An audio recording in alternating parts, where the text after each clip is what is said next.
Hello, everyone. This is Maria Fakis with Adonis Fertility International. How are you guys today? Thank you so much for joining. So once again, we're here with our bi-weekly webinars. We call it Adonis Hot Seat Wednesdays. Yes, and today with me, I have a phenomenal guest because I just love her. I love that person. I work with her daily. She's one of the integral part of Adonis Fertility International located here in the United States. Amy. Hi, Amy. Hi, Maria. How are you? I am good. I'm good. And I'm actually getting a little bit of a break because I don't have to translate today. So that's yeah. really great. Yes. Well, you're welcome. Thank you. Thank you. So before we jump in, I just want to, just put the playing field and kind of remind that Adonis Fertility International, we are an integral part of Adonis medical group of companies. We are here located in the United States. We support, really have been, designed, developed, started to support our North American customers, right? But then all of our medical operation, all of our phenomenal medical team, medical coordination team, all of our medical facilities, everything is located in Kiev, Ukraine. Right. And Adonis Medical Group is really the largest privately owned medical operation in Ukraine. It's not just assisted reproductive technology. It's, over 66 specialties, you name it. But when it comes to specifically to surrogacy, we have everything in-house, right? Like we have our own embryo lab and fertility clinics and extensive pregnancy observation, OBGYNs. We have 2 private maternity hospitals. We have children's hospital, like the list could go on. So quite a phenomenal program. Today, we called our webinar, some of the best practices.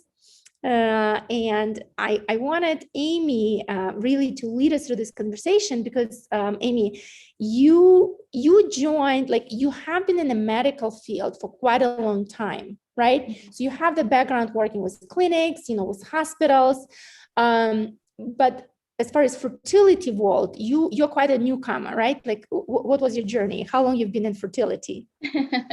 Thanks, Maria. Yes, I am new. I've been in the fertility world for about the last year.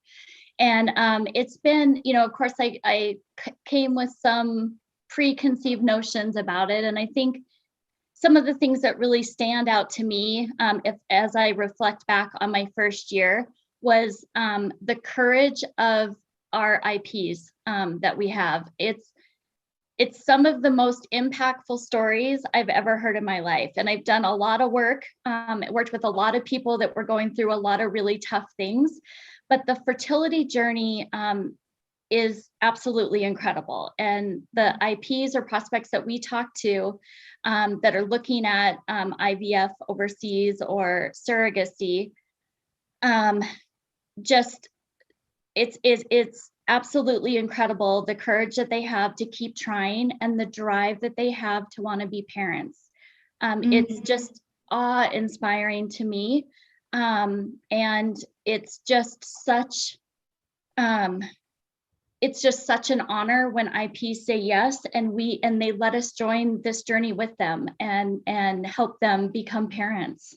I love it. I love it. And thank you bringing up this, hard aspects, because I know that, that the journey is really, I don't know, it's really for all parties. It's not just the parents, of course, the medical team, us, like the emotions are so high in this whole journey, right? Like, I don't know, how can you make it just as a job? We're always saying, you and I, we joke, like, to us, it's not a job. And I don't know how your husband handling it. Soon he's gonna probably say, Amy, stop it. You are too involved, right? But you cannot.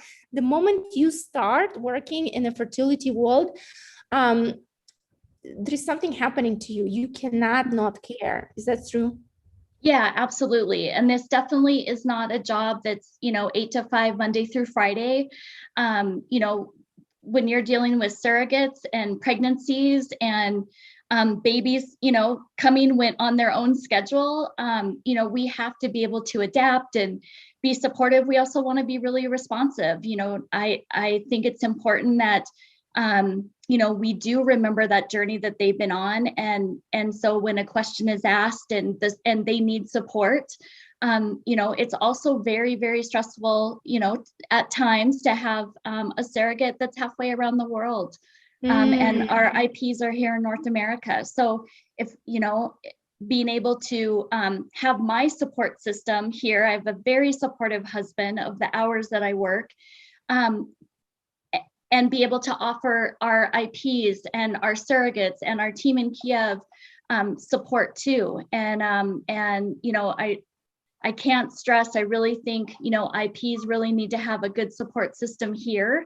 Yeah, it's a really, really incredible journey, and none of us can do it by ourselves.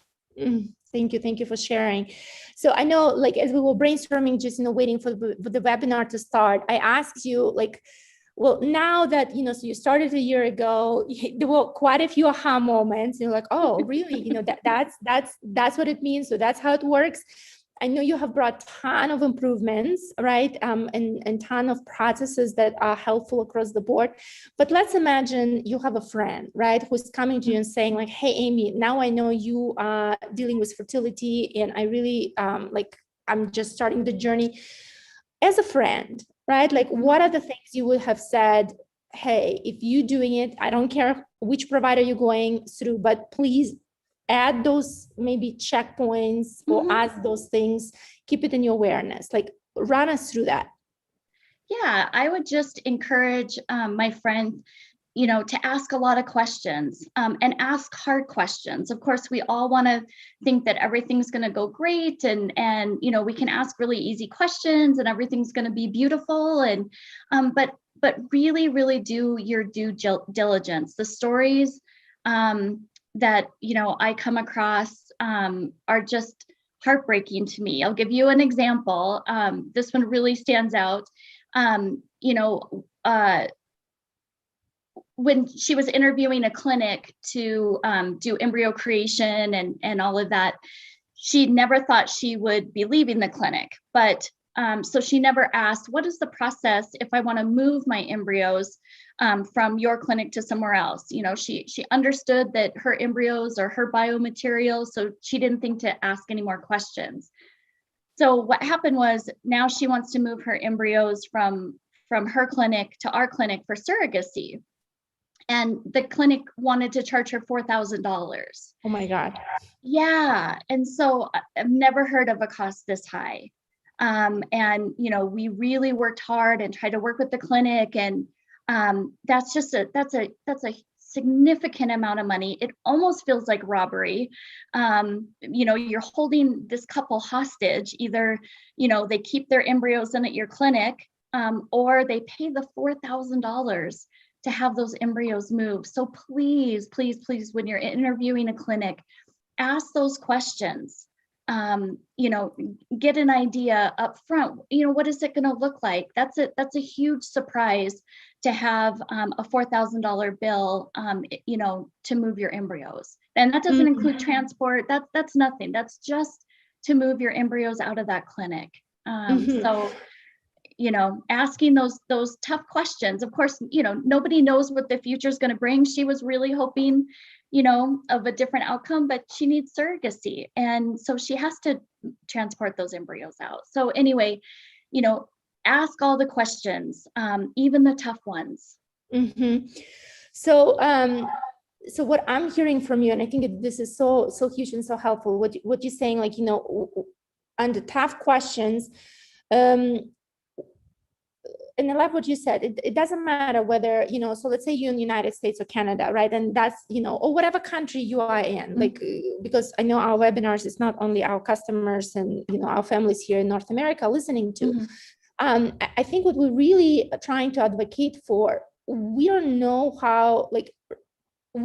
what your decision-making path will be in the future.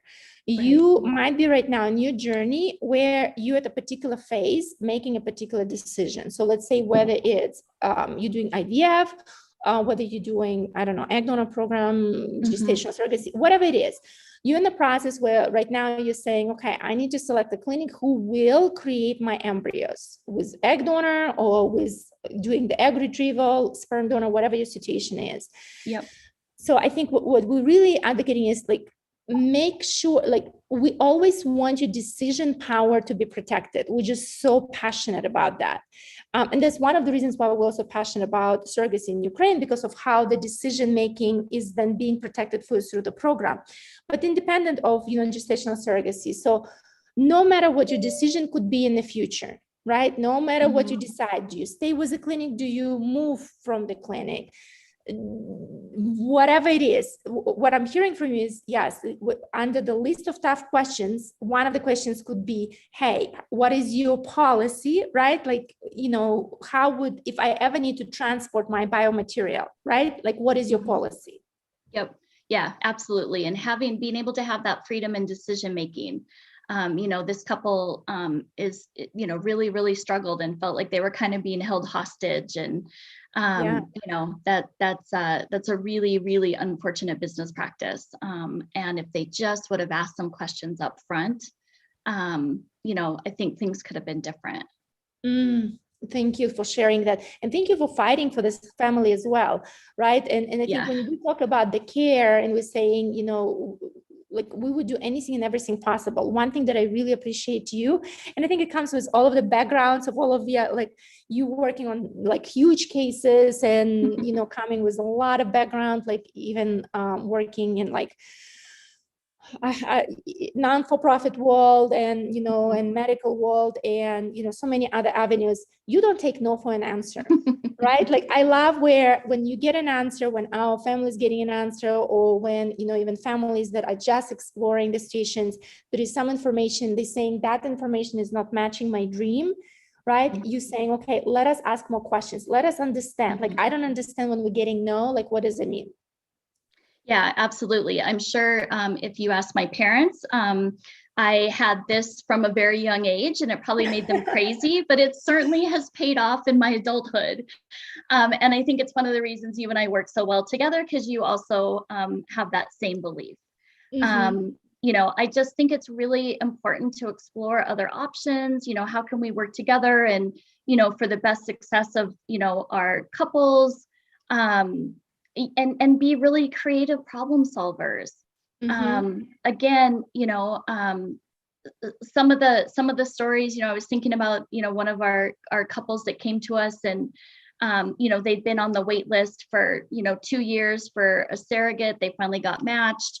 In America, right? So in America. Thank you. Yes. In America, before they came to us. And then the surrogate, backed out. And so they went to the bottom of the wait list and to us, it's like, to anyone who heard that story would be like, what? That's absolutely crazy. But when you talk to IPs in North America or Canada, that's very typical. They go back to the bottom of the wait list. It's another year, another, 2 years. And it's like, where are the people fighting for our IPs? To put somebody back at the bottom of a wait list breaks my heart. They've been waiting so long. They're so close. They're getting ready to sign. And so, I think it does, keeping all of that in mind as we work with our families and really fighting for them and advocating for them, because it's a very tough system in North America that our families are coming from. And I know you want the exact same. We want them to have a different experience. Yeah. And so, being able to be creative and, whether, it's in, biotransport, not only do I do it here in North America, but, some of our IPs, have biomaterial around the world. And so how do I work with the Czech Republic, and how do I work with Poland, and how do I work with Mexico? And yeah, sometimes I'm told no on some things, but also, reaching out and figuring out our network and who can we talk to, and there's got to be a way to do it. I don't like to be told no, and I don't like to not be successful. And so, having that drive and to keep after it is really, really important to me. Thank you for sharing. All right. So as we're talking about, best practices. So what I heard two best practices that you shared. Number one is you said, have your support system. Yes. We don't know, like it could be your agency, it could be your loved ones, it could be combination of people. It could be your spouses, sisters, brothers, right? Friends, parents, whatever it is, make sure you have your support system, because yes, the level of emotions and really sometimes just unbiased, someone who's just listening to you is very important. And number two is read the small print and ask tough questions ahead of time, right? Yes, absolutely. Okay. Another thing, because you touched on the biotransport, and I know that there is some things that you're noticing over and over. Talk us through biotransport as well. Something that parents, when they're dealing with assisted reproductive technology, what are some best practices there? Yeah, I'm very surprised that some of the infectious disease testing, I again made some assumptions about in America, they follow FDA guidelines, so we're good to go. Again, making sure that when you had your infectious disease testing around the same time as your embryo creation. I see a lot of times where they had the infectious disease testing in like 2020 and their embryo creation was in 2021. And it doesn't mean that your embryos can't be used. It just delays your program because you do need to have valid infectious disease testing results. So you can go get it done now and we'll cover the time, no problem. But again, I just see it a lot and it delays IP's programs. And so, definitely, making sure to check that. Asking some really good questions about who's going to do your biotransport. We typically use our cryo, 100% success with them. And one of the things that I really love, and I know you do too about them, is that there is a medical courier that travels with your biomaterial. So there is a live person who's caring for that biomaterial from the time it leaves your clinic until the time it gets to, our clinic or whatever clinic you're transporting to. And that's just huge. I was on a Facebook page earlier today, embryology and IVF Facebook page, support page. And I saw a woman who had oocytes in Spain and she wanted them transported to San Diego. So she said, I didn't ask a lot of questions. My clinic in Spain said they were going to handle it and they shipped them FedEx and now they're lost. And my heart dropped. I just can't imagine shipping biomaterial FedEx. And the stress that she is going through right now, I don't even know this woman, but I wanted to reach out, give her a hug. That's, it's eggs that she had frozen like 6 years ago. And now FedEx has no idea, her clinic in Spain has no idea where her package is. And so again, asking those questions when you're going to transport. Who is going to transport? Are they hand carried? Meaning, is there a human being that is going to be with that biomaterial from point A to point B? Would have been so helpful to her. And unfortunately, there's only a few companies that will hand carry. But for me, that's how I would want it. Having that live person that's with the tank, confirming that it didn't go through x-rays, having no problem at customs, making sure the temperature, stays at the right temperature. All of that is the peace of mind is worth every penny. And so, yeah, again, asking a lot of questions, I think, would have been so helpful to this woman to understand how her clinic was going to ship them. Okay. And don't just make assumptions, right? Because it seems like a lot of times we're saying, okay, well, I'm working with professionals. They work in the medical, world. They know. Yep. Right. And that's the thing that you're also learning. Sometimes they're supposed to know, right? But what comes as a result? So, triple checking is really good. Yeah, absolutely. All right. Okay. Talk me through Yeah, because we kind of, we started with all of the stories, but I'm just, as I'm thinking about it, I'm like, let's imagine maybe someone is just starting like this whole fertility, exploring the fertility world. Let's talk about like maybe bring everyone to the same page. So let's say if it's, the family right now, individuals, they see that the next step in their journey is maybe IVF process, right? Is maybe gestational surrogacy. What is the process? What are all of those moving pieces? Yeah, I think it's and I also encourage people to interview a number of agencies. This is a really important relationship. And so, interview a number of, different agencies, programs, see what fits for you. I also think a best practice is work with somebody that has a program plan. Our program plans are very, very detailed. We hear a lot about how helpful it is. Each phase comes with a program plan, so it's very clear, who's responsible for what. You can also see the progress. That there's lots and lots of moving parts of, where and how to create embryos. If you're doing surrogacy, then all of the things to be approved for a program, no matter what country that you're doing it in, but to have a very organized program plan to be able to see, review, have access to, I think is incredibly helpful. It's interesting, when we have couples that come from other programs and they, did surrogacy for, baby number one, and they want to talk to us about baby number two. And so we go over this and they're like, oh my gosh, this would have been so helpful, baby number one, because it can be such an overwhelming process, and to be overwhelmed and your emotions are already high and stress levels are high, to have a program plan where you can see those various steps broken down into very manageable pieces, it takes that overwhelming part away.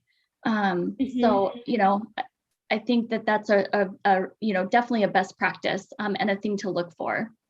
Okay, that's wonderful. So we talked about the plan, the steps, read the full sprint, talk about you said infectious diseases, right?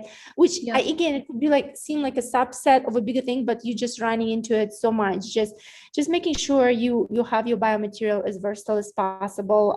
So ask for some of these requirements and say, okay, if ever if let's say right now you're going for the IVF program, which you're going to be transferring your embryos into your own body, right? But you could ask the question, what if ever it needs to be different? And it's not just if you're using it for your own program, right? So, but maybe, we have some families who made a decision to then put the embryos for adoption, right? So once again, that's the situation where your biomaterial will be used in another body, and of course then the requirements are different. So ask up front, like, how could you make your biomaterial as versatile as possible, to where you don't have some surprises and delays in the future. I want to also talk about and when we're talking about process, so let me pause for a moment. So you talked about the program plan, you talked about phases, but let's say, so someone is making a decision and is saying, well, right now I'm here in United States, I'm here in Canada, I'm here, I don't know, in Germany or anywhere.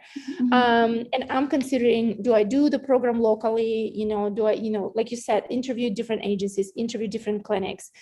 So number one step would be probably understand program requirements, right? And understand, I would say also understand the legal system. And if it's gestational surrogacy, understand we call it exit process, but really understand the parental right establishment, right? So understand those key questions, right? That would be number one, right? And that's some of the discussions you're having with the families.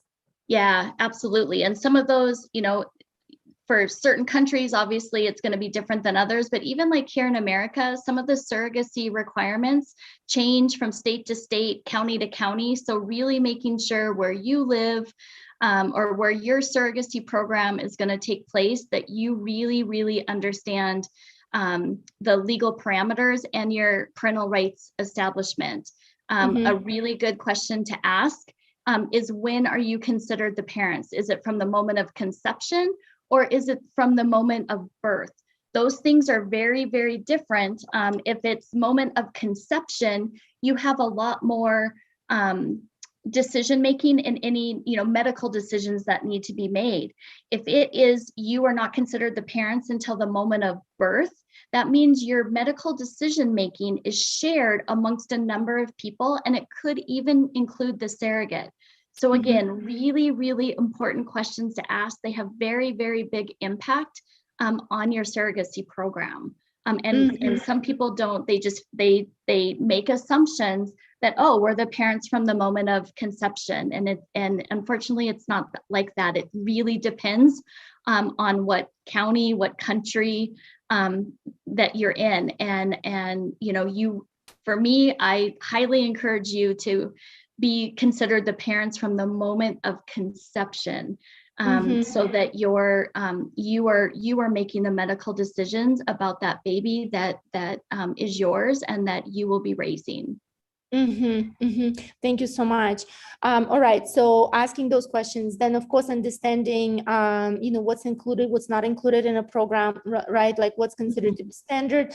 We also always talk about what are the risks. We're all about mitigating the risks, right? So the more we understand, and also talk about non-negotiables for you guys, like what is important in a program. Like Amy was saying, one of the big things that we're passionate about is like this 24/7 support, really, right? We make ourselves available at any moment. And for many parents, that's one of the big things, how they communicate, what is there, but what other things are important for the program. So talk about these parameters and see how the program matches that, right? It's not a time when you should be thinking your question is not important or the idea that you have is not important. Voice all of those bullet points, right? And discuss that.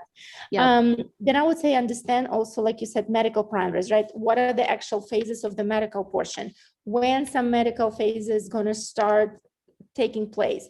For example, like for our program, right? Surrogate gestational carrier, we're selecting it pretty fast, but we're selecting at a particular time of the process. Talk us through that. Yeah. So I think one of the things that is important to add is that we know that around the world, specifically North America, that those wait times are really, really long. And so, Adonis has made that priority to really shorten up that time. So even from the time our families say yes, we're already letting Kiev know that we're going to need a surrogate. So we start that planning process. But in that first phase, once the legal paperwork has been received, once the biomaterial has been received, which has been anywhere from 11 days to a month or so. I mean, it's pretty quick. Because of the really great people we have in our system. But that's when we start matching, we start having the conversation. What are your, must-haves for a surrogate? Of course, every surrogate that we bring is completely, cleared medically, psychologically, background, all of that. But what are those specific things to you? Are you interested in a twin pregnancy? Then, we need to look for a surrogate without a C-section. So what are those specifics? And we make it a priority that your wait time is only between 2 and 4 weeks. This is really, really important to us because we don't want the surrogate to have to wait. She's gone through a pretty intensive process herself to get approved, and she's ready to go, and she wants to be matched, and she's excited about being in the program. And for our IPs, they've been on a heck of a journey. We don't want them to wait. I've heard in some programs, they've been waiting, a year, 2 years, more than 2 years. And I just can't imagine what that is like. So, we work really, really hard to get you matched within 2 to 4 weeks and get your surrogacy program started. No, phenomenal. Thank you so much. So then in gestational carrier program track of the assisted reproductive technology, so the matching is happening. Then there is a process of, if needed, embryo creation, all in parallel, but if you already have embryos created, then we're going for the stimulation. Then the moment the pregnancy is confirmed, right, through the blood, but then also through the ultrasound, then it's a pregnancy observation phase, right? That is also its own plan. And then it's planning for the delivery, the documents for the baby. Yeah. So, okay, so this is kind of in a nutshell. And I know we really running through. So if you have any questions, Amy is available to answer it, and we'll put the contact information. So absolutely. Now, if someone is looking, let's say, we're more calling it like IVF, right? So where it's a transfer into your own body. And we know for like North America, sometimes consideration is not just the money, it's definitely very cost effective, but it's also the timing of the program, how long they need to stay. But let's say all of the parameters working out. What is important to know about that side of the program, about the IVF when the transfer is done into their own body, not gestational surrogacy? What's some things that they need to consider? So, we really encourage them to get some of the hormonal testing and ultrasounds to make sure, so when they travel that, that they're very fit and they'll have a successful IVF program. We will help with that. There's also some of the testing that can be done over in the Ukraine. But, to get your IVF program started, we really want you to have some of that hormonal testing, some of the pelvic and breast ultrasounds done in your own country. Again, we want to be efficient. We want to be very respectful of the funds and things like that. We know this is very expensive. So we would hate for you to travel to the Ukraine and start some of that testing. And we realize that hormone levels are low or a cyst or something like that, and we can't do IVF. So we're going to do some things in North America ahead of time to make sure you're a really, really great candidate, and then have you come over, have a program designed specifically for you, and have you complete that over in the Ukraine. We typically say, that it's about a 21-day process, but I know that depending on people's specific programs, it's been shorter than that and things like that. And once we get into a little more detail of your program, of course, we can give you a more specific timeline for your IVF program. Absolutely. All right. I think so. We talked about the best practices. We talked about the process. Anything, and we also went through those best practices. Also, our families have been submitting the questions, and something that we hear over and over. So those things are really kind of answering and addressing some of the pain points. Is there anything that you feel like we have not discussed, we have not asked? Is there anything else you would? Again, remember, if it's your friend in your shoes, if it's your loved one, what else would you have said? Yeah, I really, again, I like to hear stories, right? So I would encourage my friend to be asking, give me an example of when your team went above and beyond for an IP, so that you get a really good idea of the type of program that you will be a part of. We talk about it a lot, but it's asking all of those questions and not just assuming. Journeys can look very, very different. Experiences with programs can look very, very different. And so having a good understanding of what your journey, what you want it to look like, and then asking all of those prospective agencies and programs those questions is really, really important. Yeah, I think that's really important. Connecting with other people that have been on this journey as well, and some of the things that they've learned and suggestions that they have is also really, really helpful. Thank you so much. And kind of to end, especially as we're going into the holiday season and everything, what are some of your wishes? Yeah, being in this world has really impacted me. I wish that we could have 100% success, for all of our customers. But we know that nobody has 100%, success.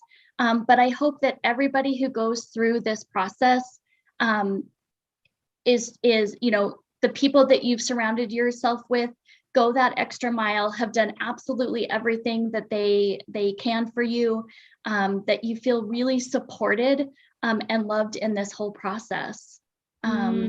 Yeah. I mean, I can't say enough good things about our Kiev team. I think, nobody in our system, even our, couriers, are working 8 to 5 Monday through Friday. We want, such success for our IPs, that we understand sometimes it might be a meeting with Kiev at 11 p.m. at night or 5 in the morning, or doing a surrogate mother interview on Sunday because she wants to get started, and because of logistics, we need to have this meeting now. So anyway, just really asking those really good questions and surrounding yourself with a team that also wants that same success for you is what I would wish. Well, thank you so much. I cannot dream of a better person to fight for our families. So thank you for saying yes a year ago. Thank you for jumping into this journey, and thank you for still being on it and saying that you're not gonna stop. So I really love it. Yeah, absolutely. Well, thank you for the opportunity. It's been amazing. You know how much I love working with you. It's an absolute pleasure, and supporting all of our families. I can't imagine doing anything else. Oh, thank you. All right, guys. So thank you for being here with us. And if you, so continue to stay connected, like that channel, because then you could get promptly updates, but also we'll make sure you have the contact details. If you need to discuss any of your case, any of your situation in person, because no journey is alike, whether you're selecting provider or whether you just need to brainstorm, we're here to support you. Okay. So thank you. Bye. Bye, everyone.